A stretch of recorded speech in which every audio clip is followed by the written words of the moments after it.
Halo semuanya, kami dari kelompok E akan menganalisis kondisi pendidikan dasar Indonesia.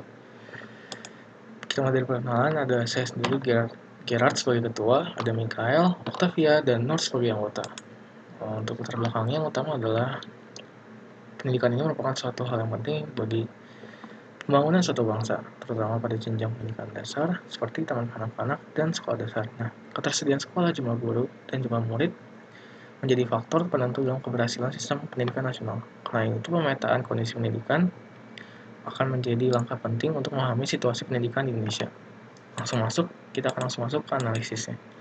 Nah, yang pertama adalah analisis jumlah desa atau kelurahan yang memiliki fasilitas sekolah menurut provinsi dan tingkat pendidikan. Kita akan melihat perbandingan rata-ratanya dan tingkat variasinya.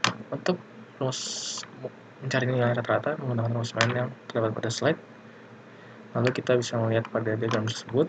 Nah, ini pada diagram ini bisa dilihat bahwa pada tahun 2020 mengalami kenaikan di jenjang SD dan mengalami penurunan di tahun 2021. Untuk jenjang SMP sendiri, kita bisa lihat diagramnya mengalami kenaikan pada tahun 2020 dan penurunan pada tahun 2021. Selanjutnya adalah koefisien variasi. Nah, dari koefisien variasi ini bisa diperoleh dengan cara membagi standar deviasi dengan nilai rata-rata data.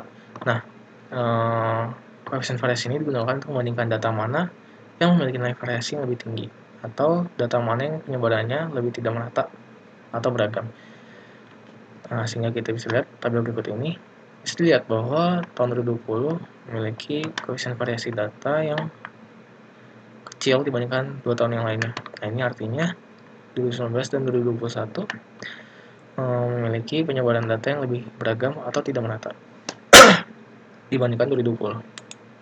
Selanjutnya pada jenjang SMP, kita bisa melihat bahwa tabel ini tiga-tiganya bersama. Namun yang paling tinggi adalah 2021. Artinya tahun 2021 memiliki penyebaran data yang lebih tidak merata dibandingkan 2019 dan 2020. Selanjutnya adalah penyebaran data dengan box plot. Nah, box plot ini digunakan untuk mengidentifikasi adanya outlier. Suatu nilai dinyatakan sebagai outlier jika nilai tersebut terletak di bawah batas bawah dan terletak di atas batas atas. Nah, ini adalah jumlah desa yang memiliki fasilitas sekolah di tingkat SD. Kita bisa lihat Q1, Q2, dan Q3 pada slide ini. Lalu kita akan langsung melihat box plotnya. Terdapat pada tahun 2019 terdapat 3 outlier. Nah, jika kita lihat pada tabelnya, titik tersebut merupakan Sumatera Utara, Jawa Barat, Jawa Tengah, dan Jawa Timur. Kenapa hanya 3? Karena Jawa Tengah dan Jawa Timur memiliki nilai yang sama. Begitu juga yang 2020 sama seperti 2019 memiliki 3 titik outlier dengan 4 provinsi yang sama. Sedangkan 2021 memiliki 4 titik outlier, di mana Jawa Tengah dan Jawa Timur memiliki nilai yang sedikit berbeda. Selanjutnya adalah yang SMP. Untuk SMP sendiri, Q1, Q2, dan Q3 bisa dilihat di sini nilainya. Untuk box plotnya, kita bisa lihat bahwa terdapat 3 titik outlier. Nah, 3 titik ini adalah Jawa Barat, Jawa Tengah, dan Jawa Timur. Sama halnya dengan yang 2020 dan 2021 juga, 3 titik dan 3 provinsi. Selanjutnya kita akan membahas keterkaitan indeks pembangunan manusia atau IPM terhadap jumlah desa atau kelurahan yang memiliki fasilitas sekolah. Kita dapat mencari ini dengan menggunakan koefisien korelasi Pearson dan Spearman. Nah, ini tuh bisa dicari menggunakan rumus ini. Sehingga kita memperoleh nilai dari korelasi Pearsonnya yaitu 0,3. Nah, ini artinya kedua data tersebut memiliki hubungan yang positif. Namun hubungannya tidak cukup kuat karena nilai dari ini tidak mendekati 1. Yang artinya jumlah desa atau kelurahan yang memiliki fasilitas sekolah dasar tidak menjadi satu-satunya faktor penentu bagi IPM. Lalu untuk yang Spearman-nya bisa dilihat nilainya 0,17. Nah, ini artinya hubungan antara kedua data itu tidak cukup kuat atau lemah bisa dibilang. Nah, ini juga artinya provinsi dengan jumlah desa atau kelurahan yang memiliki fasilitas sekolah dasar yang tinggi tidak selalu memiliki IPM yang tinggi juga. Selanjutnya akan membahas analisis jumlah murid SD menurut provinsi pada tahun 2021 sampai 2022 dan 2022 sampai 2023. Lanjut, berikut pembandingan rata-rata dan tingkat variasinya. Pada diagram di atas dapat terlihat bahwa rata-rata jumlah total murid dari sekolah negeri dan swasta pada tahun 2021 sampai 2022 itu lebih tinggi daripada tahun 2022 sampai 2023, sehingga rata-rata jumlah total murid mengalami penurunan pada tahun 2022 sampai 2023. Lanjut ke berikut tabel koefisien variansinya. Dapat kita simpulkan dari tabel tersebut, pada tahun 2022 sampai 2023 itu datanya lebih menyebar daripada tahun 2021 sampai 2022, sehingga tingkat variasi jumlah murid di tahun 2021 sampai 2022 itu sedikit lebih tinggi daripada tahun 2022 sampai 2023 pada tiap provinsinya. Berikut analisis. Selanjutnya, analisis menggunakan skewness terhadap jumlah murid SD swasta. Nah, dapat dilihat bahwa dari dua diagram ini, nilai mean dan median itu mengalami peningkatan, yang artinya data tersebut tri-squid dan distribusinya tidak simetri, yang artinya sebagian besar sekolah memiliki jumlah murid yang relatif sedikit. Namun, sebagian kecil sekolah memiliki jumlah murid yang banyak, yang menyebabkan ketimpangan distribusi.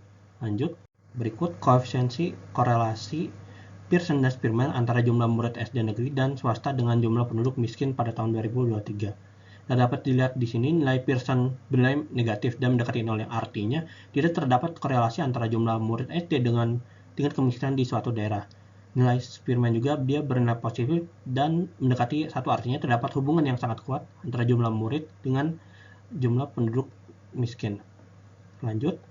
Nah, berikut analisis jumlah sekolah TK menurut provinsi pada tahun 2021 sampai 2022 dan 2022 sampai 2023. Datanya lanjut, perbandingan rata-rata dan variasi. Dapat dilihat pada diagram di atas, bisa dilihat bahwa jumlah total sekolah TK negeri dan swasta pada tahun ajaran 2022 sampai 2023 itu lebih tinggi daripada 2021 sampai 2022, sehingga jumlah total murid mengalami peningkatan pada tahun 2022 sampai 2023. Lanjut ke tabel koefisien variasinya.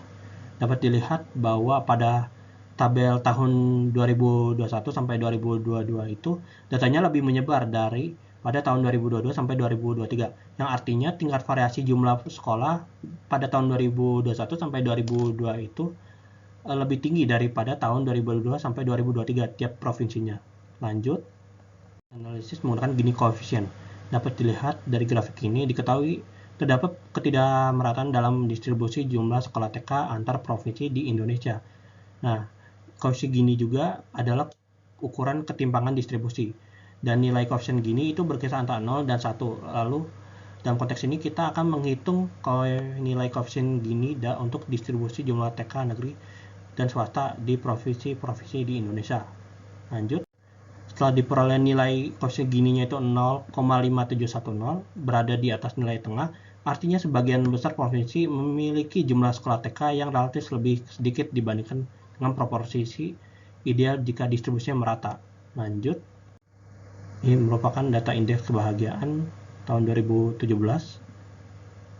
sampai 2021. Berikut koefisiensi korelasi Pearson dan Spearman antara jumlah sekolah TK negeri dan swasta dengan indeks kebahagiaan 2021. Nah, dapat dilihat bahwa koefisien korelasinya ini bernilai negatif dan juga mendekati 0, yang artinya jumlah sekolah TK itu bukanlah faktor yang signifikan dalam pengaruh indeks kebahagiaan.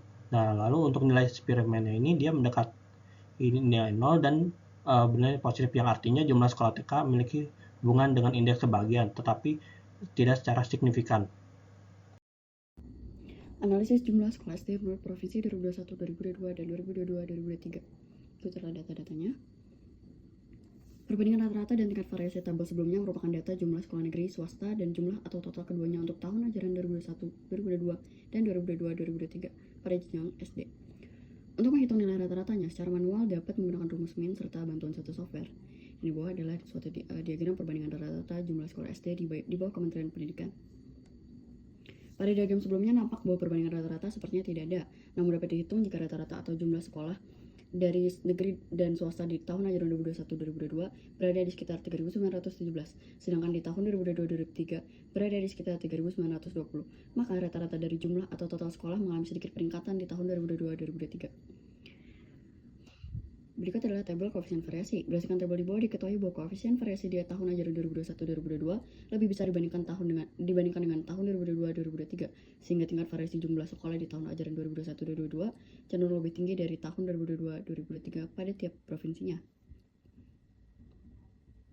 Kemudian penyebaran data dengan skewness. Skewness ini sendiri merupakan ukuran yang menggambarkan sejauh mana distribusi data main ke kiri atau ke kanan. Skewness digunakan untuk menentukan apakah data distribusi secara simetris atau memiliki kemencengan seperti distribusi jumlah murid atau jumlah fasilitas yang terpusat di provinsi tertentu. Analisis menggunakan skewness. Yang pertama, jumlah sekolah SD negeri pada tahun 2021-2022 dan 2022-2023. Bisa terlihat nilai min 2021-2022 yaitu berada di 3.437 dan mediannya 2.264,5 yang dimana nilai min lebih besar daripada median, yang menandakan ini adalah rasio dan distribusi data tidak simetri. Begitu juga 2022-2023 karena nilai min lebih besar daripada nilai median. Selanjutnya yang adalah jumlah sekolah SD swasta pada tahun 2021-2022 dan 2022-2023. Min dari data jumlah sekolah SD negeri dan swasta 2021-2022 lebih besar dari mediannya, yang artinya data tersebut rasio dan distribusi tidak simetri. Kemudian keterkaitan jumlah dan persentase penduduk miskin menurut provinsi pada tahun 2022 dan 2023 terhadap jumlah sekolah, guru, murid SD menurut provinsi 2021-2022 dan 2022-2023.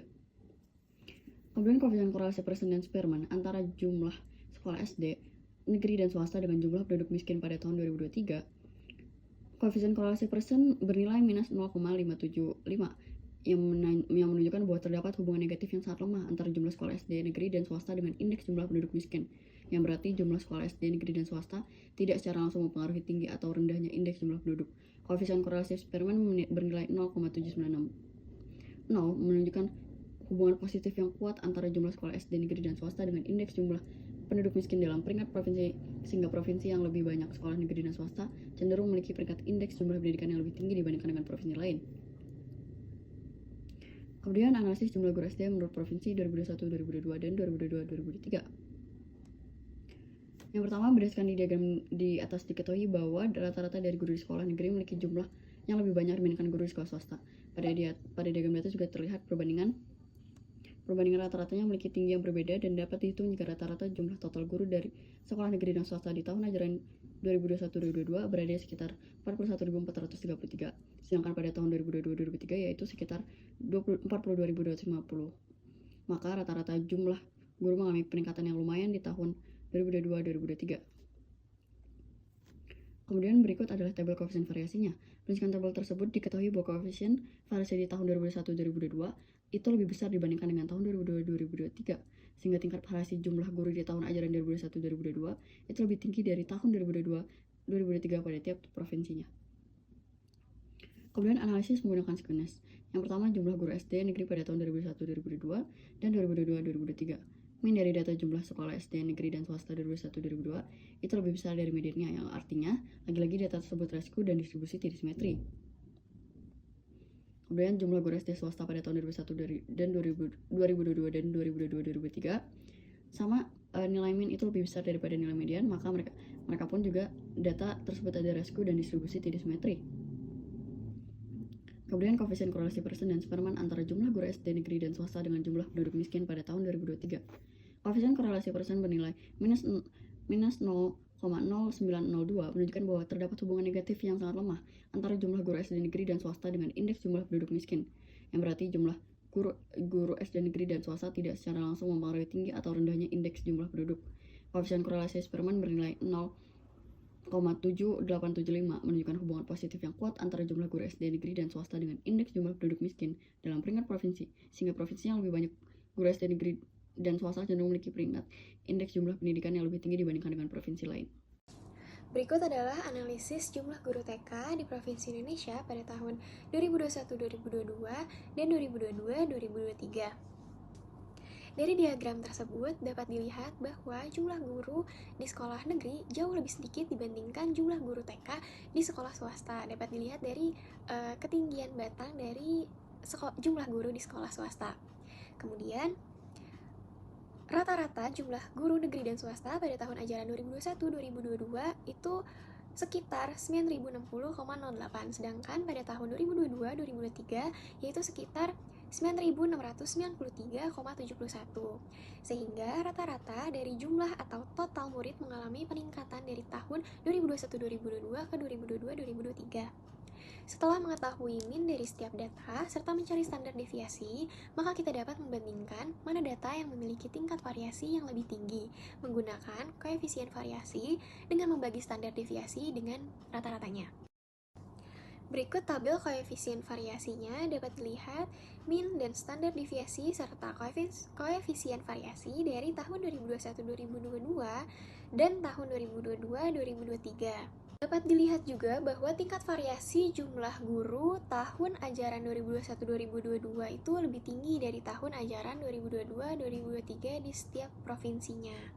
Untuk mengetahui penyebaran data, kita menggunakan koefisien Gini dengan membuat kurva Lorenz. Lorenz pada tahun 2022-2023 terlihat sangat melengkung di bawah garis hitam putus-putus, yaitu garis kesetaraan. Terlihat juga bahwa sebagian besar provinsi memiliki persentase kumulatif jumlah TK yang lebih rendah dibandingkan dengan persentase kumulatif provinsi secara keseluruhan. Ketimpangan distribusi dapat terlihat dengan mencari koefisien Gini. Dapatkan nilai 0,5586, yaitu menunjukkan bahwa terdapat tingkat distribusi yang cukup tidak merata dalam penyebaran guru TK di setiap provinsi di Indonesia. Koefisien Gini yang tinggi dalam distribusi TK dapat menjadi indikator adanya potensi masalah dalam pemerataan distribusi atau pemerataan kualitas pendidikan di TK. Jika nilai ini menurun dari tahun ke tahun berikutnya, maka bisa mengindikasikan adanya perbaikan dalam pemerataan distribusi guru TK. Karena nilai koefisien Gini yang diperoleh masih di atas 0,5, maka nilai tersebut menunjukkan masih adanya tantangan dalam pemerataan guru, mungkin terkait dengan preferensi lokasi kerja. Kemudian kami akan mencari hubungan antara jumlah guru TK, negeri dan swasta dengan indeks kebahagiaan pada tahun 2021. Kami menggunakan koefisien korelasi Spearman dan koefisien korelasi Pearson. Didapatkan koefisien korelasi Pearson bernilai minus 0,10066, yaitu menunjukkan bahwa hubungan antara kedua variabel tersebut negatif dan sangat lemah. Artinya, jumlah guru TK swasta secara tidak langsung mempengaruhi indeks kebahagiaan. Koefisien korelasi Spearman sebesar minus 0,10066, yaitu menunjukkan adanya hubungan yang negatif dan sangat lemah di antara jumlah guru TK negeri dan swasta serta indeks kebahagiaan pada tahun 2021.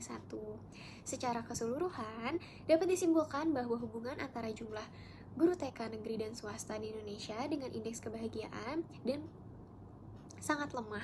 Selanjutnya akan menganalisis jumlah murid TK menurut provinsi pada tahun 2021-2022 dan 2022-2023. Perbandingan rata-rata dan tingkat variansinya dapat dilihat dari diagram yang sudah ditampilkan. Ketahui bahwa rata-rata murid di sekolah negeri memiliki jumlah yang sangat sedikit dibandingkan murid di sekolah swasta, sehingga rata-rata jumlah murid mengalami peningkatan di tahun 2022-2023.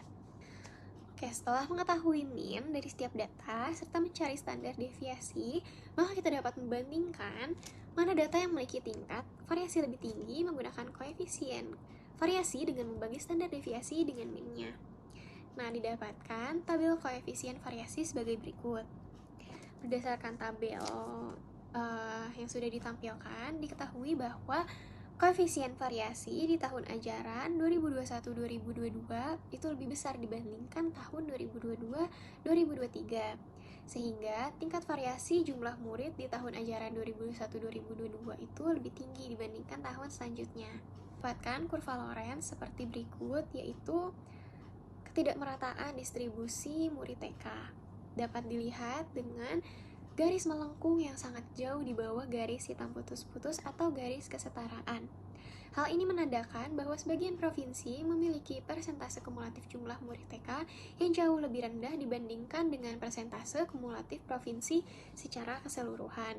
Setelah dihitung, didapatkan nilai koefisien Gini sebesar 0,589, menunjukkan tingkat ketidakmerataan yang tinggi dalam penyebaran murid TK. Didapatkan sebagai berikut garis lurus titik hitam putus-putus itu yaitu 0,0 hingga 1,1, merepresentasikan pemerataan sempurna dari penyebaran distribusi jumlah sekolah, guru, serta murid TK di Indonesia, di seluruh provinsi Indonesia. Dari ketiga kurva tersebut didapatkan bahwa koefisien Gini dari jumlah murid TK itu yang paling tinggi dibandingkan yang lainnya. Ini mengindikasikan bahwa penyebaran murid TK antar provinsi di Indonesia memiliki tingkat ketidakmerataan yang paling tinggi dibandingkan dengan distribusi jumlah sekolah maupun guru TK di provinsi Indonesia. Tingginya ketidakmerataan distribusi murid bisa disebabkan oleh beberapa faktor, contohnya seperti ekonomi, angka kelahiran antar provinsi, kemudian migrasi penduduk, antara jumlah murid TK negeri dan swasta dengan indeks kebahagiaan pada tahun 2021. Dengan menggunakan koefisien korelasi Spearman dan Pearson didapatkan nilai minus 0,098, itu sangat mendekati 0 yang menunjukkan bahwa meskipun ada hubungan negatif, hubungan tersebut sangat-sangat lemah. Kesimpulannya adalah pemerataan fasilitas pendidikan dasar di Indonesia itu masih menjadi tantangan yang sangat besar. Dengan ketimpangan distribusi sekolah, jumlah guru maupun jumlah murid di setiap provinsi Indonesia itu masih sangat besar. Terlihat dari analisis yang sudah dilakukan menggunakan analisis variasi, analisis Q-ness, analisis koefisien Gini, serta hubungan antara jumlah sekolah, jumlah murid, jumlah guru dengan indeks kebahagiaan, indeks pembangunan manusia. Mungkin pembangunan pendidikan masih terpusat di provinsi yang besar seperti Jawa Timur, Jawa Tengah, Jawa Barat, dan Sumatera Utara khususnya. Untuk membangun masa depan Indonesia yang lebih maju, diperlukan sejumlah upaya yang didasarkan pada data yang sudah disediakan atau data yang sudah tersedia. Salah satu hal utama adalah pemerataan fasilitas pendidikan dasar di seluruh provinsi di Indonesia guna mengatasi ketimpangan antara daerah dengan jumlah sekolah yang tinggi di daerah dengan jumlah sekolah yang rendah. Kemudian peningkatan akses yang tidak hanya menambahkan jumlah sekolah namun juga menambahkan peningkatan kualitas guru serta muridnya. Sekian dari kelompok kami, terima kasih.